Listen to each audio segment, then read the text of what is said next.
예, 오늘 사무엘상 16장입니다. 예.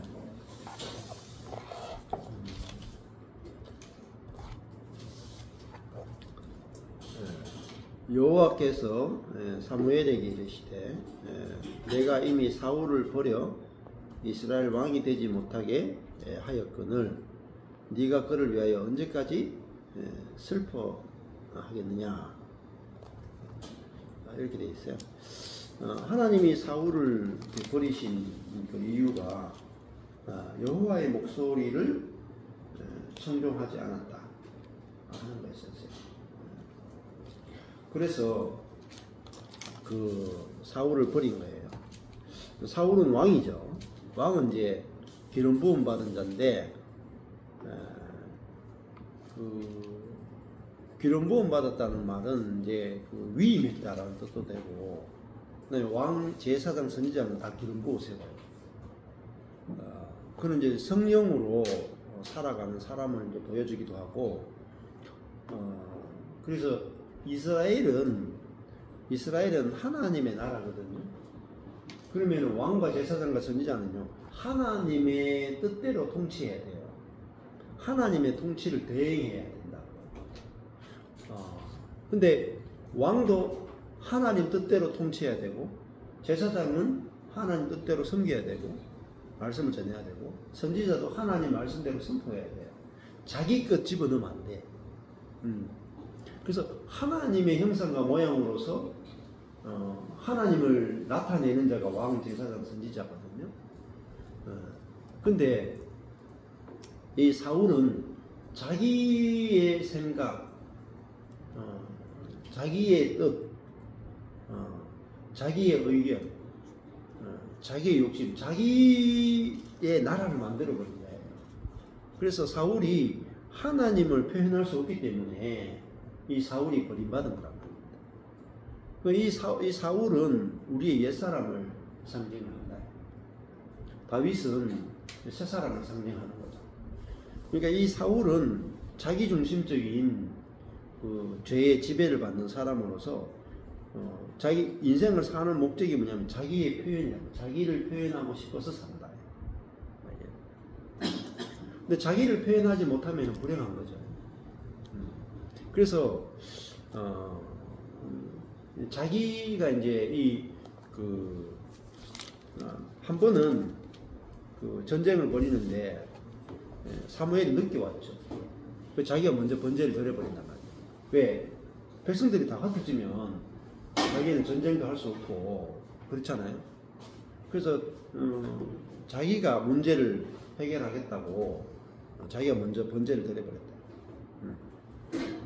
그리고 두 번째는 이거죠. 그러니까 이 아말렉을 진멸하라 했는데 진멸 안 하는 거예요. 진멸하지 않고 막 그 좋은 것들은 다 남겨두고 이렇게 사울이 해버리는 거죠. 그러니까 하나님 말씀대로 하지 않고 자기 생각과 자기 뜻과 자기 지혜를 의지하고 살기 때문에 사울은 하나님을 대행할 수 없는 거죠. 그래서 하나님은 이제 사울을 버리고 다윗을 기름 붓고 선택해서 다윗을 통해서 그 하나님 나라를 만드는 거예요. 그러면 사울이 자기를 표현하면은 그 밑에 있는 모든 사람들이 다 지옥이 돼요. 그 밑에 있는 모든 사람들을 위해서는 이 한 사람 사울을 버리지 않을 수 없는 거예요. 근데 다윗이 하나님을 표현하면은 그 모든 백성들이 그 하나님의 표현체인 다윗을 통해서 모든 백성들이 하나님의 통치를 받게 되고 하나님을 누리게 되고 하나님과 함께 살게 되는 거란 말입니다.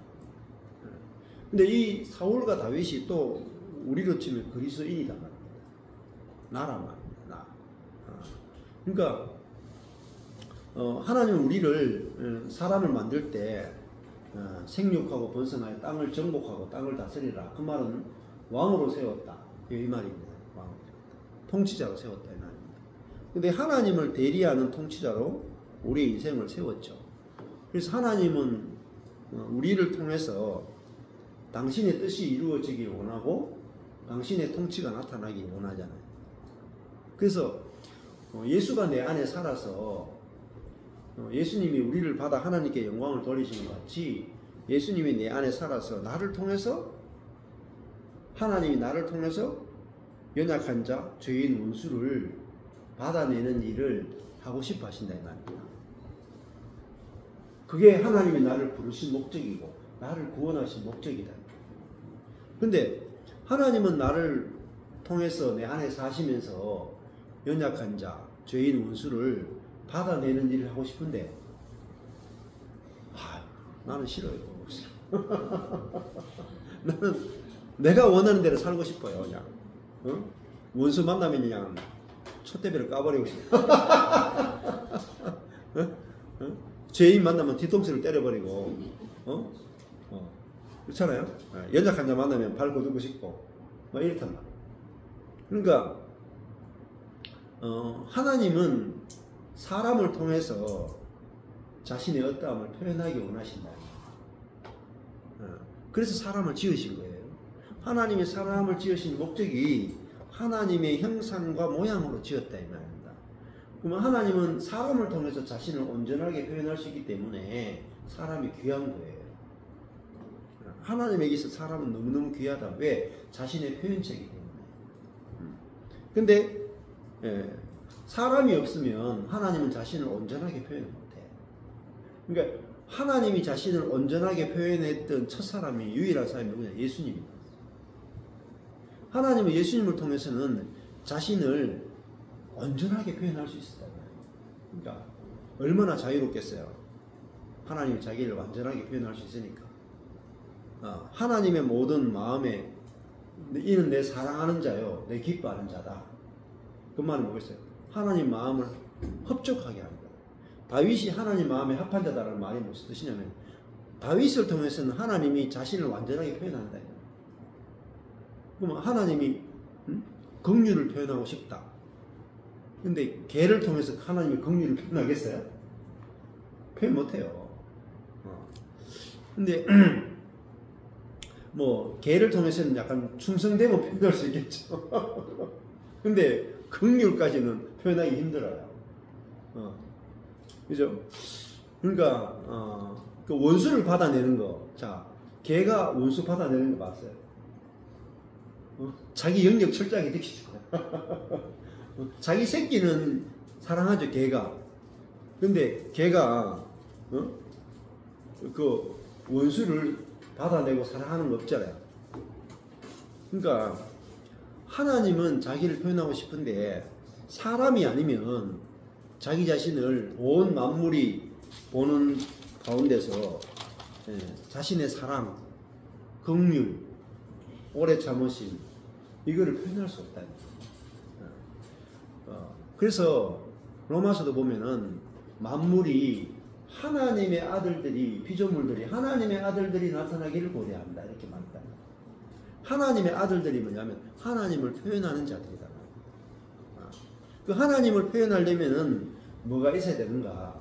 우리 속에 예수님이 와서 살아야 예수님이 하나님의 표현체였듯이 우리 속에 예수님이 와서 살아야 우리도 우리 존재를 통해서 아버지를 표현할 수 있는 거예요. 그냥 아버지의 표현이 뭐냐? 받아내는 거라니까. 개가 뭐 여우를 받아내겠어요? 개가 뭐 사람을 받아내겠냐고.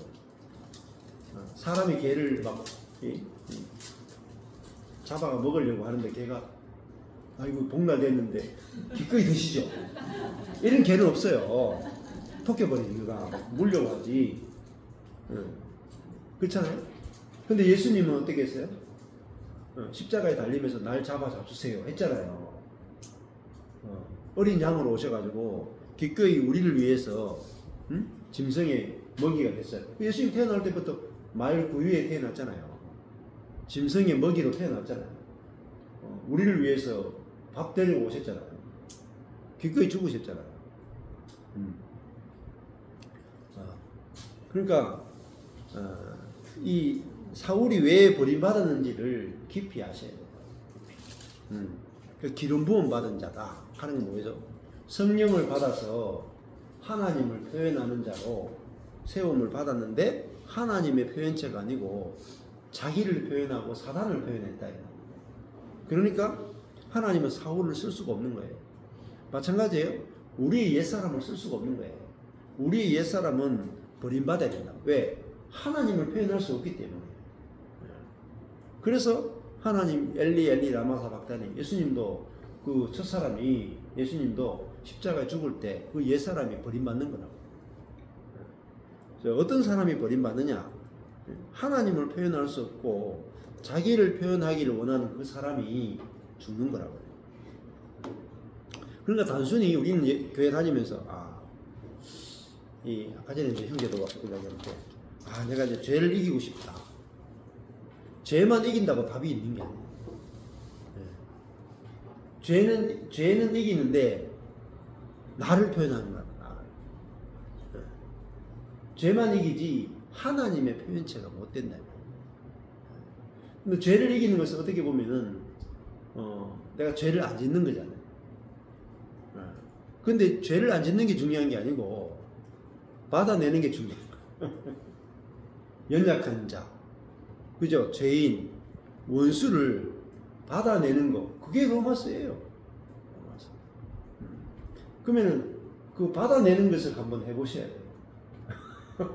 받아내는 거, 죄인, 원수, 연약한 자. 그래야지 항복한다. 항복하고 나는 가망이 없구나. 이게 뭐 기도 좀 해보겠습니다. 금식 좀 해보겠습니다. 뭐 은사 받겠습니다. 뭐 주님께 좀 헌신하겠습니다. 뭐 11절 하겠습니다. 이건 다 할 수 있어요. 근데 연약한 자, 죄인, 원수 받아내는 거 이거 하락하면은, 그죠? 이게 우리의 일이에요. 근데 이걸 우리가 하는 게 아니라니까. 우리를 받아내신 그리스도의 영이 내 안에 들어오셔가지고 나를 먼저 죽인다니까. 받아낼 수 없는 나를 십자가에 못 박아 죽이고, 받아내신 그분의 영이 우리 속에 들어와서 나를 통해서 똑같이 예수가 내 안에 살면서 연약한 자, 죄인, 원수를 받아내겠다는 거예요. 그걸 믿는 게 뭐냐? 그게 믿음이라는 거예요. 믿음. 그 믿음으로 사는 거예요. 믿음. 여러분, 예수가 내 안에서 연약한 자, 죄인, 원수를 받아낸다는 그 믿음이 없이는 하나님을 기쁘시게 할 수 없다는 거예요. 그러니까 율법의 행위로 사는 게 아니고 내 안에 사시는 그 예수를 믿는 믿음으로 사는 거예요. 그래야 그게 나타나는 거라니까요. 자, 그러니까 내가 사는 거하고 내 안에 예수가 사는 건 다른 세계야. 예. 그러니까 저희 교회도 마찬가지인데, 우리 교회 있는 형제들이 지금 한 10년, 7, 8년, 10년 이렇게 살았는데 경험한 게 뭐냐면은, 내가 어떤 행동을 해도 받아들여지는구나를 경험한 거예요. 내가 어떤 행동을 해도 받아들여지는구나. 근데 그게 첫 번째죠. 내가 어떤 행동을 해도 이미 내가 받아들여졌구나. 근데 그게 경험되고 나면 그 다음에 어디로 가요? 내 속에서 그냥 내가 받아들여진 것만 좋다. 여기가 좋사오니 초막 셀러지고 그렇게 믿는 게 아니라고요. 그러면은 내가 받아들여지는 것만 있어도 자유한, 굉장히 많이 자유하죠. 안 그래요? 내가 무슨 짓거리를 해도 받아들여지니까 얼마나 좀 자유하고 좋겠어요. 근데 내가 다른 사람을 못 받아내면, 내 안에서 다른 사람을 받아내는 그리스도가 내 안에서 나타나지 않으면은 자유가 제한된다는 말입니다. 안 그래요? 내가 나를 받아주는 요 사람들하고는 내가 그냥 너무너무 자유하단 말이야. 근데 나를 안 받아주는 요 사람들하고는 내가 불편해. 내가 불편해. 그래가지고 요쪽 길로는 갈 수 있는데 요쪽 길로는 못 간다는 말입니다. 이렇게. 그러니까 내가 받아들여지는 것은 참 자유한데 내 속에서 내가 남을 받아내는 게 없으면 내가 부자유한 거예요. 그럼 내 스스로가 진짜 자유를 못 누리는 거예요. 반쪽짜리 자유를 누리는 거예요. 반쪽짜리 자유. 갈라디아서 말하는 앞부분의 자유를 누리는 거예요. 뒷부분 가서 사랑으로 서로 종로로 살아라는 데까지 못 가면 자유의 한계가 있다 이 말입니다. 자, 그러면 내가 존재 그대로 있는 그대로 받아들여진 그것이 누려지는데 내 속에서 상대방을 존재 그대로 받아내는 것이 나오려면은 뭐가 돼야 되느냐? 내 안에 그리스도가 살고 내 대신에 이미 살고 계시다가 확실하게 믿어져야 돼.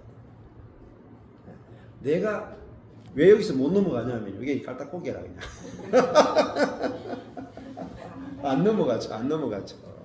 왜 그러냐면은 내가 살고 있다가 끝이 안 나.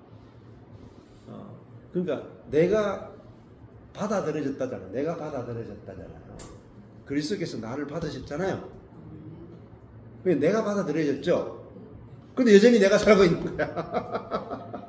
그러니까 내가 받아들여졌다 해서 내가 죽고 그리스도가 살고 있다까지 가야 내 안에 그리스도가 살고 있네요. 이래 해야 내 안에서 남을 받아내시는 그 그리스도가 나온다. 그리스도가 나와야 진짜 자유한 거라니까. 그러면 내 안에서 그리스도가 나오려면은 제일 중요한 게 뭐냐? 이미 그리스도가 살고 있다라는 그 믿음이 있어야 돼. 그 믿음이 있으려면 뭐가 필요하냐? 이미 그리스도가 살고 있다라는 것을 깨달아져야 된다. 알아서 해야 된다. 근데 이미 내 안에 그리스도가 살고 있네. 이게 유레카라. 근데 우리는 대부분 내 안에 그리스도가 살았으면 좋겠습니다. 아까 전에 얘기했잖아요. 내게 그리스도가 안 나타나는데요. 왜 안 나타나느냐? 이유 딱 하나예요. 딱 하나예요. 이미 그리스도가 살고 있음이 안 믿어집니다. 안식이 안 됩니다. 안식. 내가 이미 그리스도가 나타나느냐 안 나타나느냐는 두 번째 문제예요. 우리는 나타나면 살고 있다고 생각하고 안 나타나면 안 살고 있다고 생각해요. 그게 율법이에요. 복음은 뭐냐? 나타나거나 안 나타나거나 상관이 없어요. 제가 지갑을 가지고 있거든요. 제가 지갑 가지고 있는 거 여러분 본 적 있습니까? 없죠? 있다니까 여기에. 나타나거나 안 나타나거나 상관없어. 있으니까 나타나잖아 진짜. 그죠? 있으니까 나타나죠. 여러분 속에 예수가 내게 나타나건 안 나타나건 또 나의 죽음이 나타나건 안 나타나건 나는 이미 그리스도와 함께 죽었고 나는 그리스도가 살고 있다. 그럼 살고 계시니까 여기서 할 일이 없죠. 안 믿어진다니까. 뭐 해야 된다니까. 우리는 내가 그리스도를 살아내야 된다니까. 나타내게 해야 된다니까. 그게 율법이다니까요. 요 말 한마디는 못 알아듣는 거예요. 그러니까 우리는 내게 그리스도가 나타나기 전까지는 그리스도가 살고 있다라고 이야기를 못해. 왜? 내가 판단하잖아요.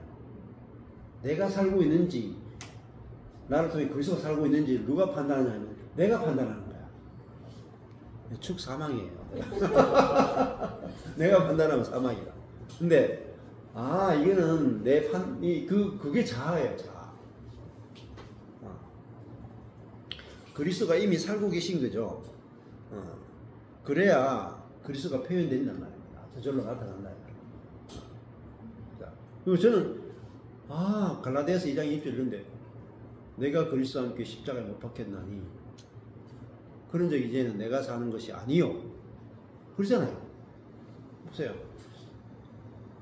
그냥 갈라디아서 2장 20절을 10,000번 읽어도 안 깨달아진다니까요.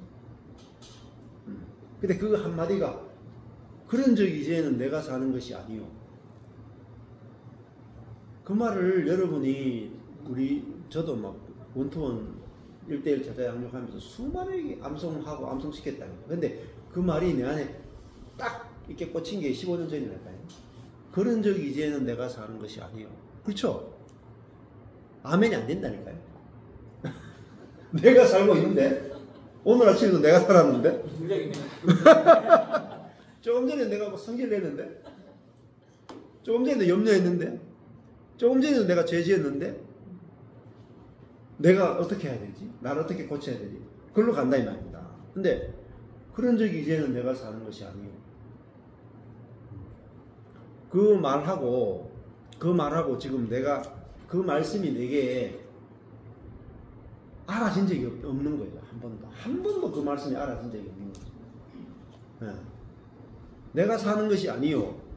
내가 사는 것이 아닌 세상을 생각해 본 적도 없고 경험해 본 적도 없고 본 적도 없고 들은 적이 없는 거야. 근데 야, 내가 사는 것이 아니래. 네. 그리스도가 사는 거라고. 근데 그리스도가 사시네. 네. 그리스도를 살아내야 돼. 이게 아니다. 그리스도가 사시네. 네. 내가 언제 죽었어요? 그리스도와 함께 십자가에 못 박혔나. 네. 근데 그걸 그냥 듣기 좋은 소리로 막 하면 내가 그리스도와 함께 십자가에 못 박혔네. 얼마나 좀 멋있는 말이에요. 안 그래요? 멋있어 보이잖아. 내가 그리스도와 함께 십자가에 못 박혔나. 근데 그 말의 뜻을 한 번도 안 적이 없는 거야. 그 말이 무슨 뜻인지. 내가 그리스도와 함께 십자가에 못 박혔다. 요 말 한마디를 여러분이 이게 진짜 무슨 뜻인가? 내가 그리스도와 함께 십자가에 못 박혔다. 이게 진짜 무슨 뜻인가? 모르는 거예요. 그냥 구절만 알아. 단어만 알아. 내가 그리스도와 함께 십자가에 못 박혔다. 무엇에 대하여 십자가에 못 박혔는가? 앞절을 보셔야 돼요. 19절. 갈라디아서 2장 20절을 알려면 19절을 또 아셔야 돼요. 내가 율법을 향하여 율법으로 말미암아 율법을 향하여 죽었나니, 그렇죠? 율법을 향하여 죽었다. 율법으로 말미암아 율법을 향하여 죽었다. 그게 내가 그리스도와 함께 십자가에 못 박힌 거야. 내가 율법에 대하여 죽은 거야. 그리고 내 안에 그리스도가 사는 것은 나는 이제 하나님을 향하여 살려 합니다. 율법을 향하여 죽지 않으면 하나님을 향하여 살 수가 없어요. 그러니까 성경 한 구절이 알아지려면 한 권이 다 필요해요. 성경 전체가 다 필요하다. 자, 그러니까 이미 이루어지는 거죠. 이미 이루어지는 거. 그러면 바울은 이제 사울하고 바울하고 비슷하잖아요. 원래 바울의 이름이 사울이었다 그러잖아요. 사울은 자기가 사는 거야. 자기가. 그런 적이 이제는 내가 사는 것이요. 그리스도께서 사시는 것이 아니라. 대부분 그렇게 사시죠, 우리가. 그리스도인들께 물어보세요. 당신이 삽니까? 그리스도가 삽니까? 다 내가 살지 뭐. 그리스도가 산다고 말하는 사람 없어요. 그러니까 근데 이 사울은 자기가 살죠. 자기 생각이 살고 자기 감정이 살고 자기가 살잖아요. 근데 사도 바울은 내가 사는 것이 아니요, 내 안에 그리스도가 나를 통해서 사신다. 그렇게 말한다. 그랬더니 사도 바울에게는 누가 나타나느냐? 그리스도가 나타나는. 그의 삶에서 그리스도가 나타나는. 그러니까 나를 받아내신 그리스도가 나타나는. 그러니까 왜 경험이 안 되느냐? 그리스도가 이제는 내가 사는 것이 아니고 그리스도가 산다는 믿음이 없기 때문에 그런 거예요. 믿음. 갈라디아에서는 의인은 오직 믿음으로 말미암아 살리라, 그죠? 근데 안 믿는 거라고. 안 믿는데 여러분이 실제가 안 믿어지면 실제가 안 나타나요. 그렇다고 해서 막 믿으라는 뜻이 아니라 믿어지려면 성령으로 말미암아 말씀이 복음이 확실하게 깨달아야 돼요. 깨달아지면 전설로 여러분 안 믿고 싶어도 믿어진다니까. 그 저는 15년 전에 그냥 갈라디아서 2장 20절을 보는데 그냥 내가 이미 죽었고 그리스도가 살고 있네. 믿어지 버리더라니까. 믿어지고 나니까 의심이 하나도 안 돼. 의심이 안 된다니까. 누가 뭘 이야기해도 의심이 안 된다니까. 그런데 신비한 은사를 받은 것도 아니에요. 그냥 말씀이 복음이 그냥 성령에서 깨달아지고 믿어지는 것밖에 없어요. 그러고 나니까 15년 동안 누가 뭐라 그래도 그냥 그 믿음 가운데 계속 있게 되는 거예요. 그거 외에는 또 길이 없어요. 근데 제 인생에서는 내가 죽고 예수가 산다. 이거 외에는 인생에 소망이 하나도 없어. 내가 살아봤자 견적이 안 나와. 무슨 견적이 나와요? 저 올해 초까지만 해도 보세요. 이게 주일 예배 드리면은 뭐 우리 그 11시 반 되면은 우리 부부하고 김순남 목사 부부하고 두 부부 앉아가 예배 시작했다니까요. 올해 초까지만 해도 그런 사람이 무슨 견적이 있겠어요? 내가 살아봤자 무슨 견적이 있겠냐고. 안 그래요? 내가 살아봤자 부부 두 팀이 주일 예배 시작하는데 무슨 소망이 있어요? 그러니까 내 자신에 대해서 어떤 소망도 없구나. 그게 죽음이라니까요.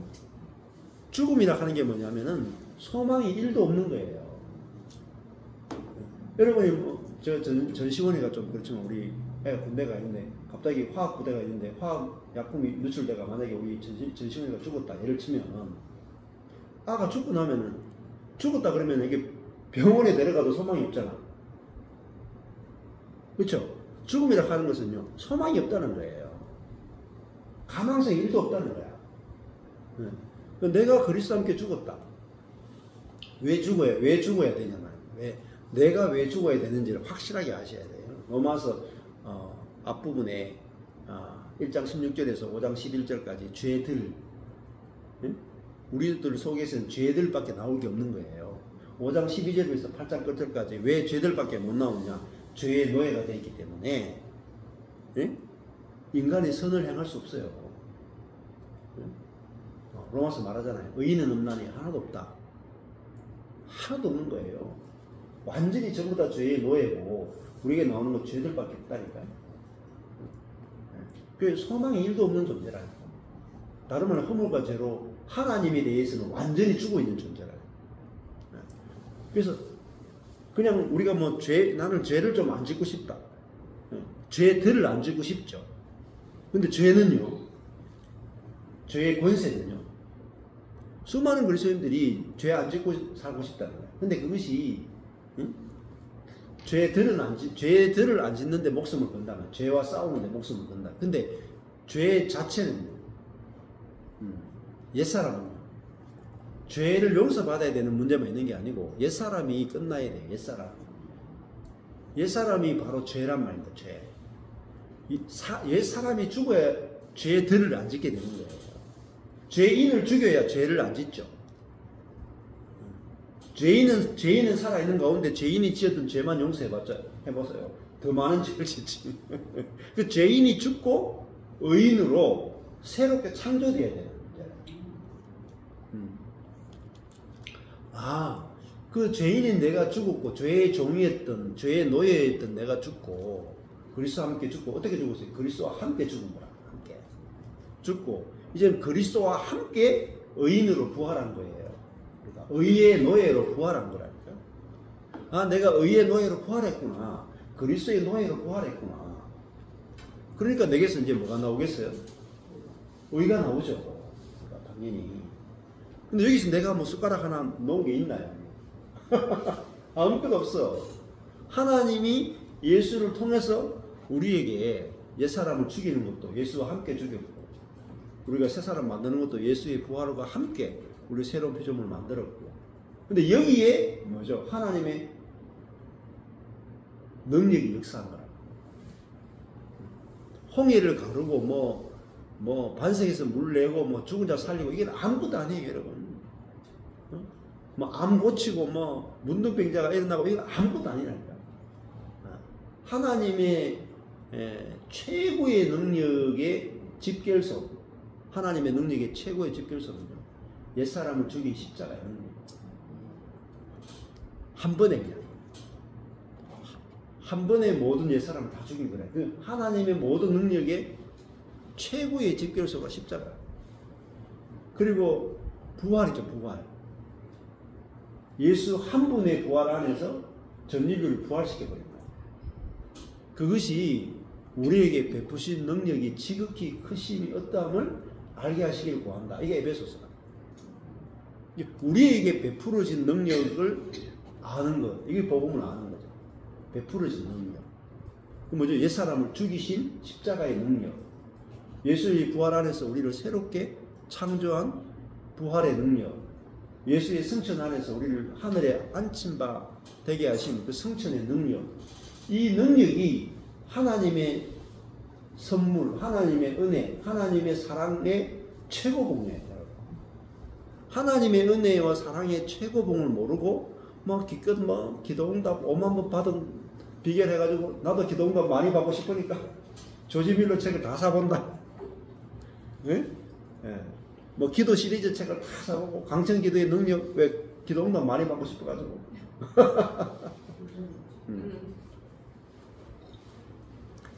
은사도 많이 받고 싶은 거예요. 왜? 은사가 많이 나타나면 좋으니까. 그건 전부 다 뭐죠? 부스러기예요. 부스러기. 부스러기 은혜라는 말입니다.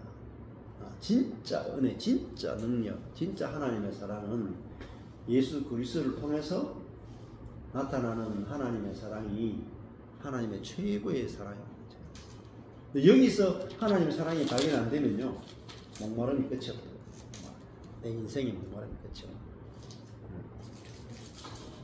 자, 그러니까 우리가 어떤 사랑을 입은 자들인가? 십자가의 사랑을 입은 자들이고, 그 부활의 사랑을 입은 자들이고, 하늘에 앉힌 바 되는 그 사랑을 입은 자들이다. 그러면 뭐 죄와 싸울 필요가 있어요? 예, 왜 여러분 뭐 죄 안 지으려고 노력할 필요도 없어요. 죄와 싸울 필요도 없어요. 뭐 하늘에 앉았는데, 예? 다 이루어졌는데요. 근데 다 이루어졌다를 모르는 거예요. 그리스도께서 우리를 받아주셨잖아요, 다. 그쵸? 받아들여졌죠? 근데 매번 교회 오면, 응? 회개시킨단 말이야, 회개시켜.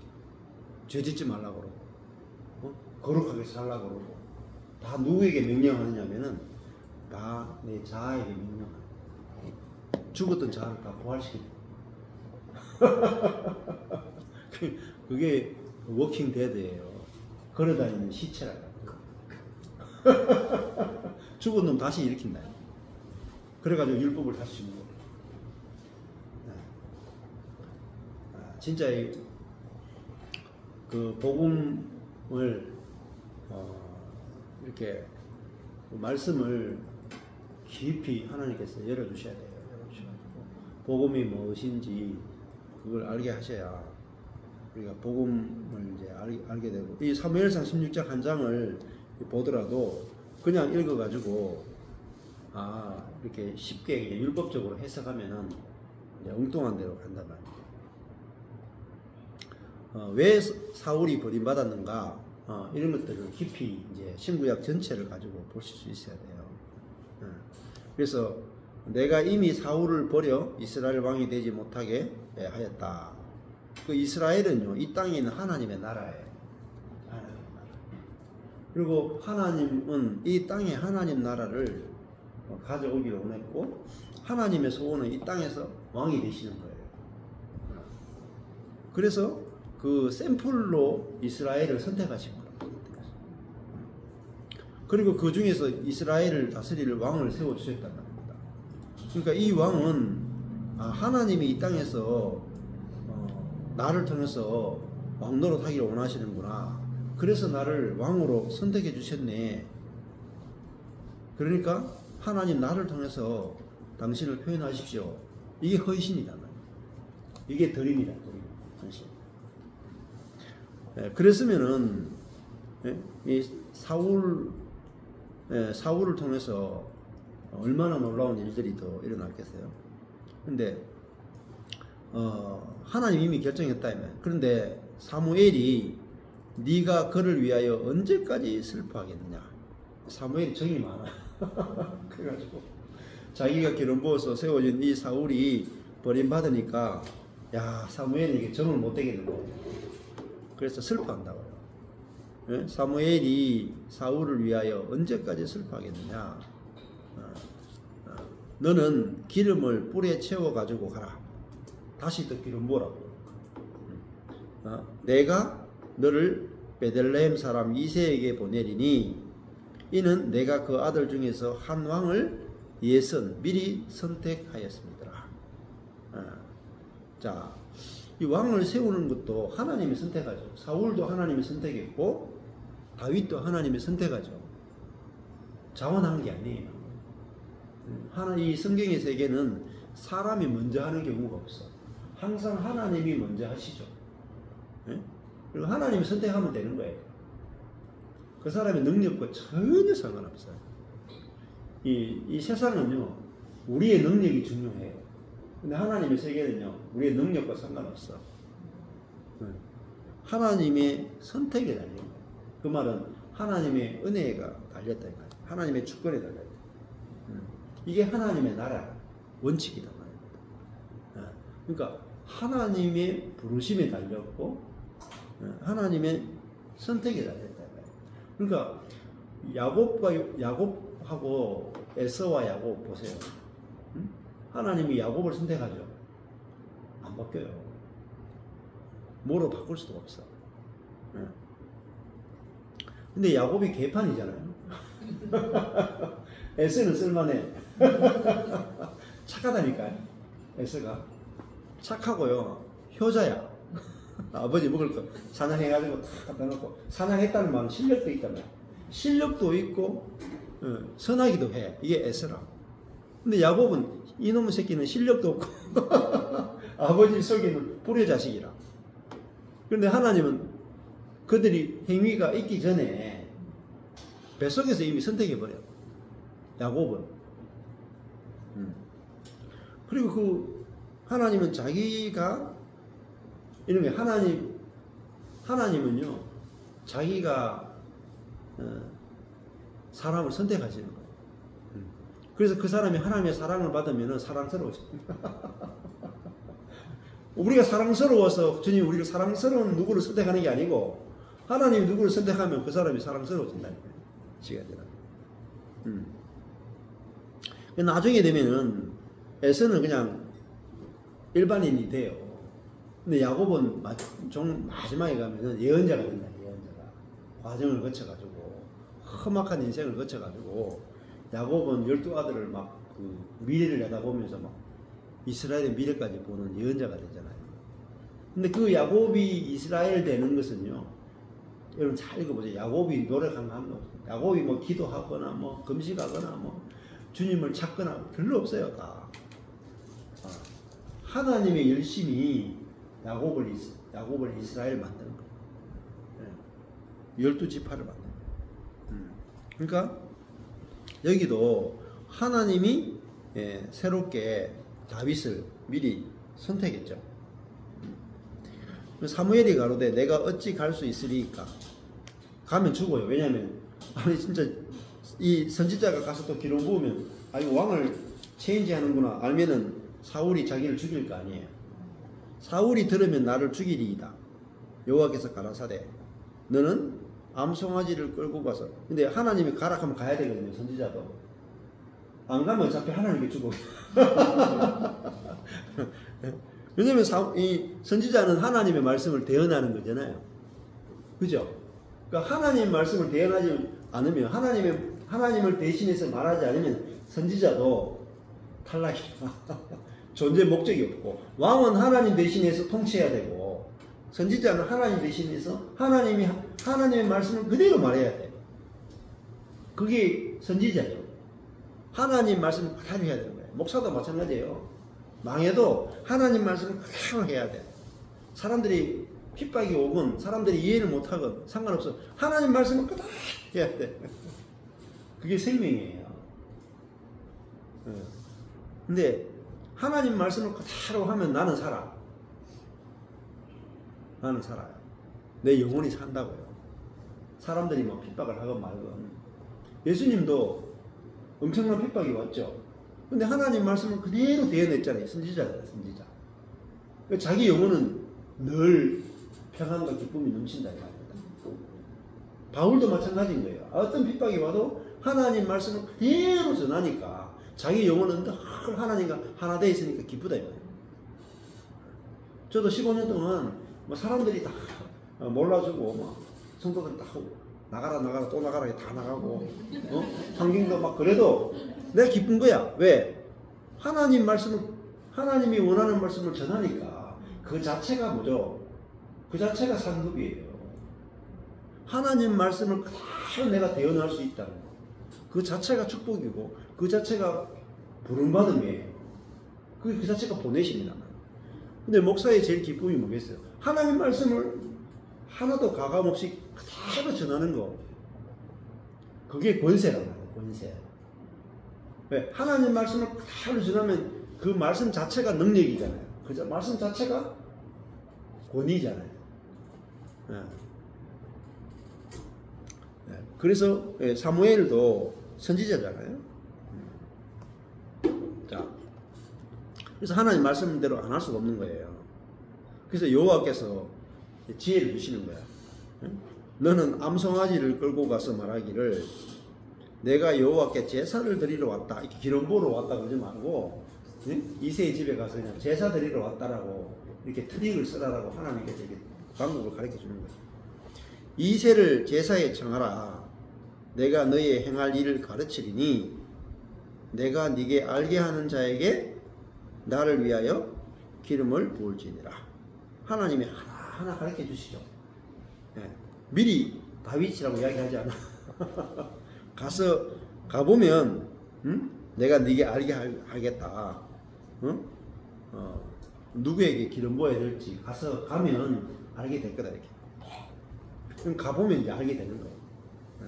그래서 우리도 하나님 뜻을 다 할 필요 없어요. 그냥. 가보면 돼, 가보면. 네.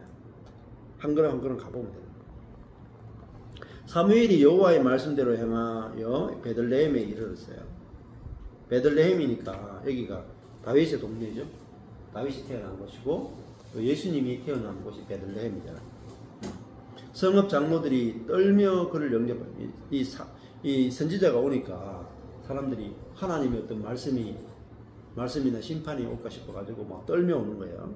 떨며 그를 영접하여 그러되 아이고 이게 진노가 있으면 어떡하나 싶어가지고 막 떨려왔는데 그래서 하는 말이 평강을 위해서 오셨습니까? 가로되 평강을 위함이니라. 하나님도 우리에게 오실 때 평강을 위해서 너희에 대해서 진노가 아니고 평강이다. 내가 여호와께 제사하러 왔으니 스스로 성결케 하고 와서 나와 함께 제사하자 하고 이제 제사를 위해서 왔다고 이야기하는 거예요. 이새와 그 아들들을 성결케 하고 제사에 초청을 했어요. 그들이 오매 사무엘이 엘리압을 보고 마음에 이르기를 아마 첫째 아들이 아니겠어요? 여호와의 기름 부으실 자가 과연 그 앞에 있도다. 사무엘이 눈이 아주 안 좋아요. 제가 이거 보면서 진짜 은혜 많이 받았어요. 왜냐하면 사무엘이 선지자 학교를 세웠어요. 그러니까 영적으로 얼마나 눈이 밝은지 모르거든요.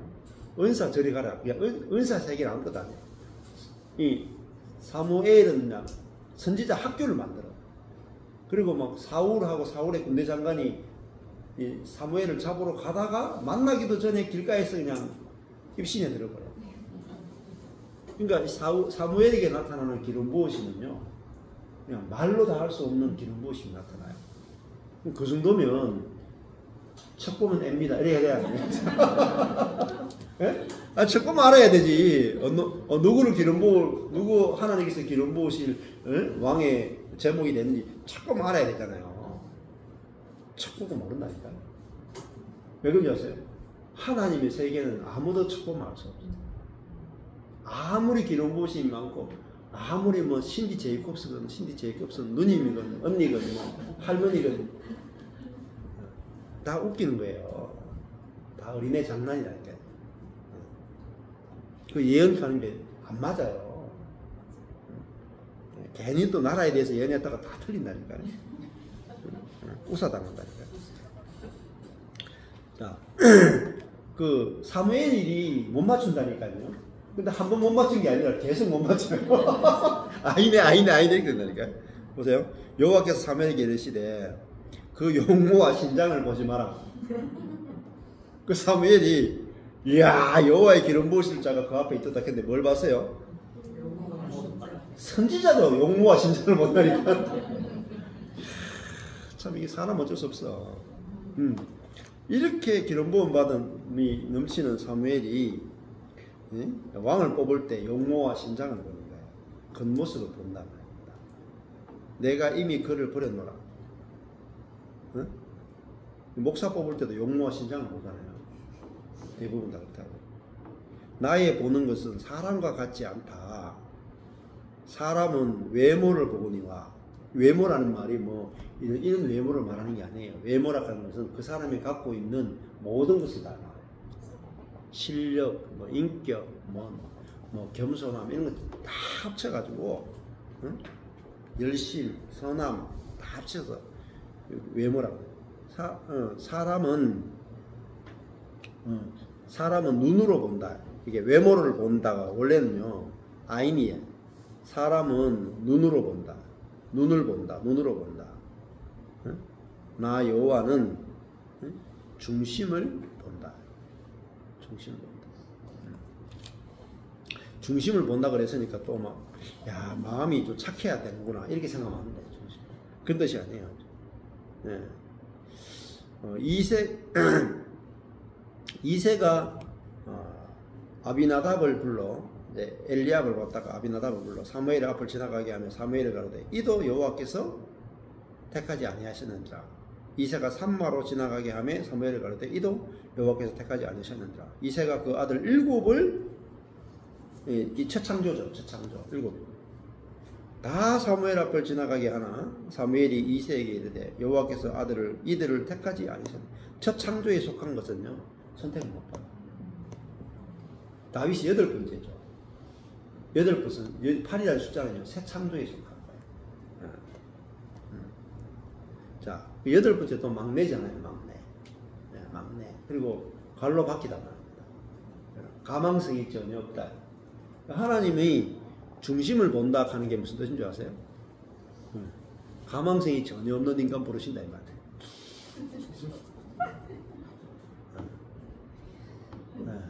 외모를 본다 하는 건 뭐냐면 그 쓸만한지를 그 사람 자신이 갖고 있는 자질을 본다 이 말입니다.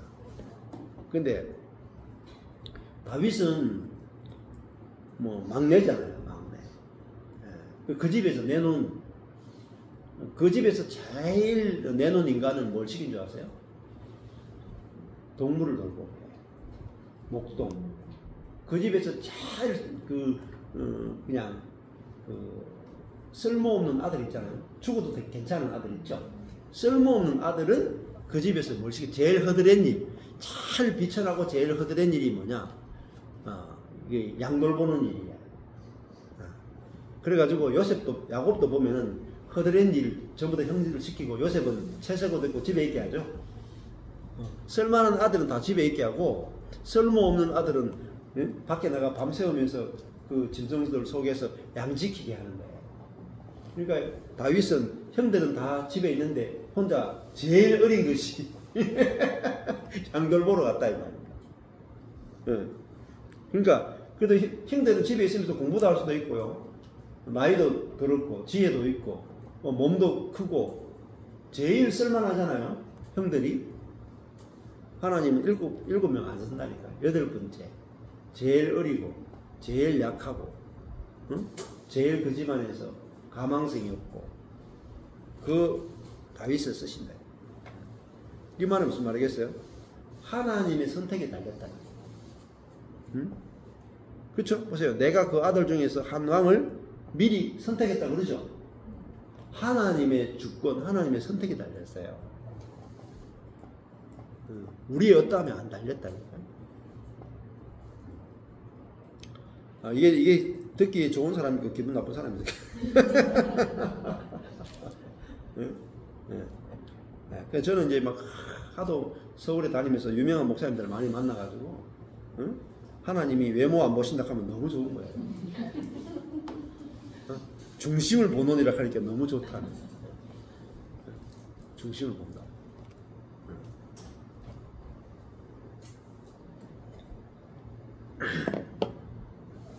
자, 그래서 저는 참 이걸 은혜가 되더라고요. 근데 좀 약간 그런 게 있었거든요. 근데 오늘 이렇게 다니면서 하준경 목사님 좀 나를 좀 알아주면 안 되겠나 이런 게 속에 이렇게 있었거든요. 말을 안 해도 한 번도 나를 안 알아주더라고요. 교회 이름을 바로 그 교회라고 정했는데도 불구하고 한 번도 저를 부른 적이 없더라고요. 제자 훈련 그렇게 열심히 했는데 한 번도 앞에 세워준 적이 없고. 근데 못 알아보는 거예요. 사람은 못 알아봐요. 옥하는 목사님도 후임 목사를 누가 세워야 될지 못 알아봤죠. 용모와 신장을 보고 세웠다가 망했잖아요. 못 알아본다니까요. 저도 제자를 누가 세워야 될지 진짜 모르겠더라고요. 하나님께 달린 거죠. 하나님은 누구를 선택하느냐? 제일 못난 사람을 선택합니다. 제일 막내. 그래야 그 사람은, 다윗은요 자기를 나타낼 게 없거든요. 자기를 나타낼 게 없으니까 하나님만 나타내는 거예요.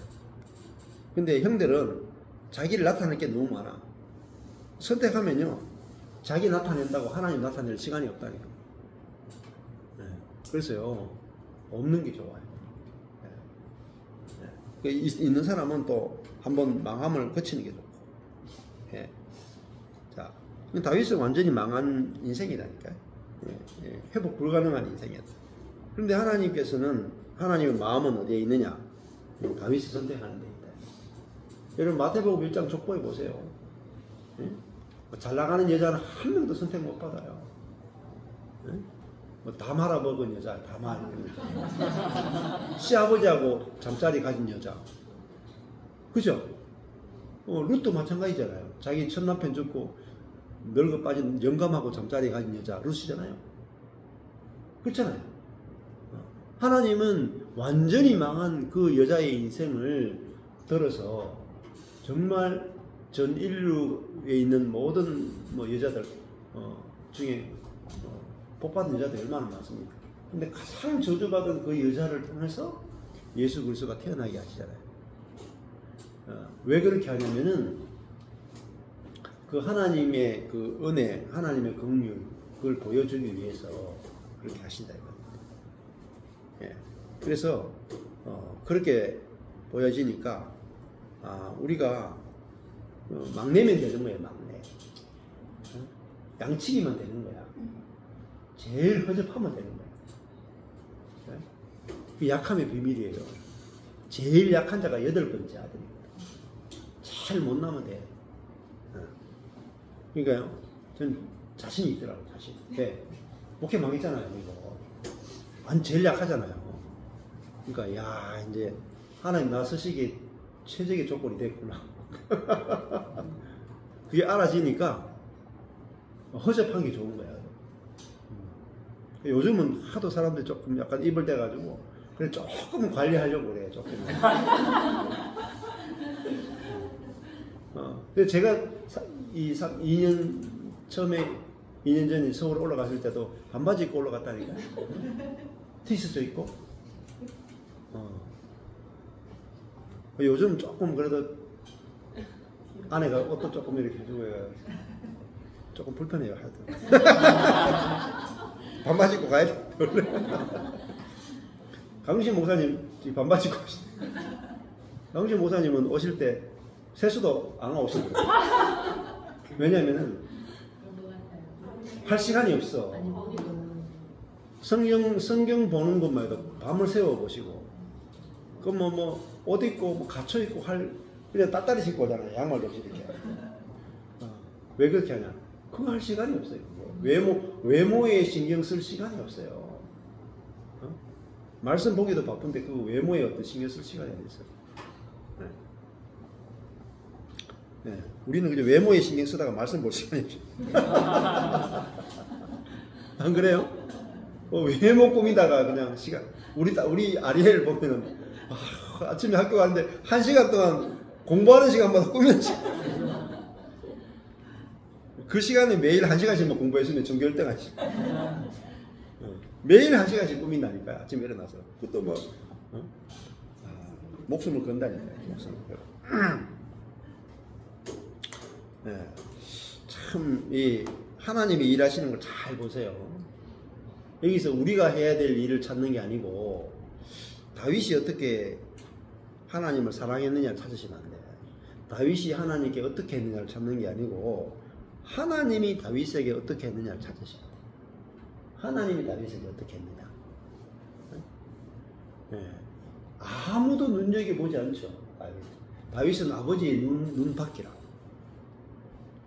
아버지가 이 다윗은요 버린 자식이라니까. 죽어도 괜찮은 자식이라니까. 그런데 아버지도 버린 자식이잖아요. 그런데 하나님은 온 관심이 다윗에게 있다. 그러니까 제일 못난 놈 들어가지고 이스라엘의 왕을 세웠다. 왕을 세웠다. 그래서 뭘 말하느냐면 하나님의 실력을 보여주는 거예요. 다윗의 인생은 다윗의 실력을 보여주는 게 아니고 하나님의 실력을 보여주는 것이 다윗의 일대기의 목적이에요. 그런데 우리는 다윗의 생애를 읽으면서 다윗의 실력을 찾는 거야. 다윗이 어떤 실력을 갖고 있기에 하나님의 마음에 합한 자가 됐는가. 나도 어떻게 한번 닮아보자. 그게 꼬름한 생각이라니까요. 되도 않는 생각이라니까요. 네. 아니잖아요. 시작부터 우리가 하나님이 미리 한 왕을 미리 선택했다 하고 가잖아요. 미리 선택한 놈이 다윗이다. 선택을 완전히 잘못한 거죠. 인간적인 입장에서 보면은 완전히 선택을 잘못한 거야. 근데 하나님의 선택을 후회하심이 없고 하나님의 선택을 잘못될 수가 없어요. 그러니까 다윗이면 되는 거예요. 다윗이면 시시한 놈이라니까. 여러분 다윗이 실력이 있는 사람이 아니라니까. 착각하시면 안 돼요. 그러니까 교회도 얘는 다윗이면 되는 거다. 우리 교회는 대부분 다 막내를 들어가지고 버림받은 사람 가지고 재활용합니다. 저도 버림받은 목사. 재활용이다. 재활용. 하나님도 이거 이새가 버린 아들을 재활용하시고. 그 하나님의 실력을 보여주는 거야. 성경은 하나님의 실력을 보여주는 책이지 인간의 실력을 보여주는 책이 아니다. 그러니까 우리 인생이 하나님의 실력으로 사는 거예요. 겁이 없는 거야. 여러분, 내 실력으로 사는 사람은 겁이 있단 말입니다. 내 실력보다 조금만 높은 거 만나도 겁이 있다. 아니 뭐 경북대학교 가라 하면 괜찮은데 하버드 가라 하면 그때부터 쫄아가지고 이제 못 갑니다 한다 이 말입니다. 그렇잖아요. 근데 제가 제 실력으로 안 살고 하나님의 실력으로 사니까 미국 가도 겁이 하나도 안 난다. 겁이 하나도 안 난다. 왜? 하나님의 실력으로 사니까. 그게 우리 인생이 복된 거예요. 하나님의 실력으로 사는 거예요. 우리 인생은 하나님의 실력을 나타내기 위해 존재하는 거예요. 여러분 다윗을 보세요. 다윗의 인생은 하나님이 얼마나 실력이 있는 분이고 얼마나 능력이 있는 분이고 얼마나 사랑이 많은 분이고 얼마나 다윗을 귀하게 쓰시는지를 보십시오. 네? 하나님의 실력이 교회를 핍박하던 그 바울을 사도 바울로 만드시는 하나님의 실력을 보라고. 그 성경을 자세히 여러분 보시면 하나님의 실력에 초점을 맞춰야 되지 나의 경건의 실력에 초점 맞추면 안 돼. 그러면요 다 죽는다. 그래서 하나님은 자기의 실력을 보일 자를 선택하신 거예요. 그게 다윗이다. 근데 이 사무엘은 하나님의 실력을 보일 자를 선택하는 게 아니고 자기의 실력을 보일 자를 먼저 딱 본 거예요. 엘리야. 그래가 뽑았다가 또 대통 당한다니까. 자기 실력이 없어야 듣게 되거든요. 하나님의 말씀을 듣는다고요. 자기 지혜가 없어야 하나님 말씀을 다 듣게 돼요. 지혜 있는 사람, 자기 지혜를 믿고 사는 사람 하나님 말씀 안 들어요. 저도 완전히 제가 망하니까, 망했다는 게 무슨 뜻이냐면 자기 지혜가 망했다는 거잖아요. 저도 제 지혜가 망하니까 저의 지혜를 신뢰 안 한다고. 그리고 하나님의 말씀을 듣는다고. 그러니까 인생이 쉬워지는 거예요. 쉬워진다고. 자기 지혜를 신뢰하는 만큼 어리석은 자가 없다. 자, 그래서 11절에 보시면 또 이새에게 이르되 네 아들들이 다 여기 있느냐? 이새가 가로되 아직 말째가 남았는데 그는 양을 지키나. 걔는 안 부르는 게 좋을걸요. 걔는 가망성 없어요. 사무엘이 이새에게 이르되 보내어 그를 데려오라. 그가 여기 오기까지는 우리가 식사 자리에 앉지 아니하겠노라. 이에 보내어 그를 데려오매 그의 빛이 붉고 눈이 빼어나고 얼굴이 아름답더라.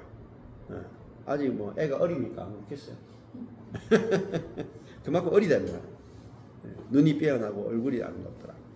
여호와께서 가라사대 이가 그니 일어나 기름을 부어라.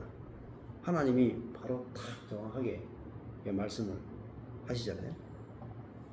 사무엘이 기름불을 취하여 그 형제 중에서 그에게 부었더니 이날 이후로 다윗이 여호와의 신에게 크게 감동되니라. 이게 너무너무 중요한 말입니다. 기름불을 취하여 부었더니 다윗이 여호와의 신에게 크게 감동됐다. 이 찰나후 형통했다. 여호와의 신에 형통했다.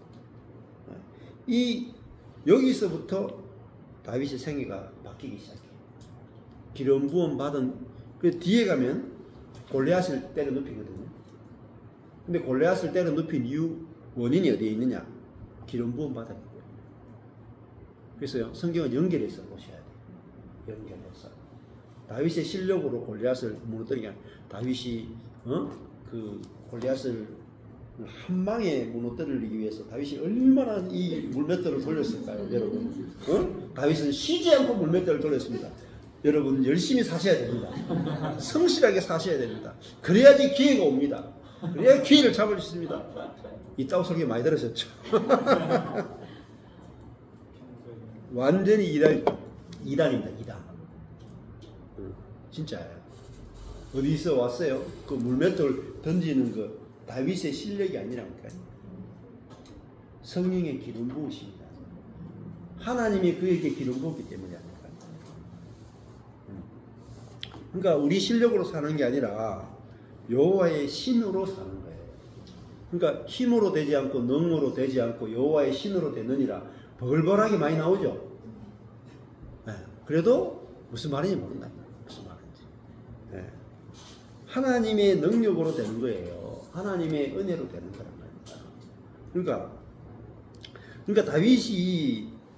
다윗은 아무도 못 죽여요.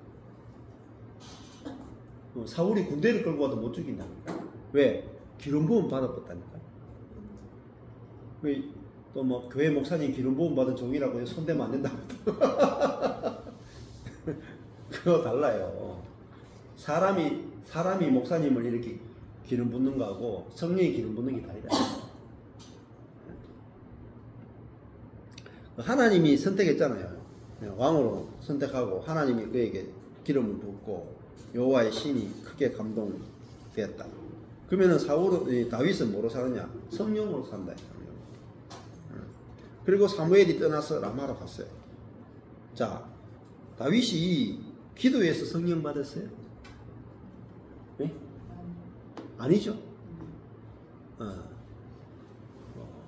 그리고 뭐 사무엘이 아무에게나 기름 붓나요? 아니죠. 하나님이 사무엘에게 정확하게 다윗에게 기름 부으라 했어요. 기름 부었을 뿐이에요.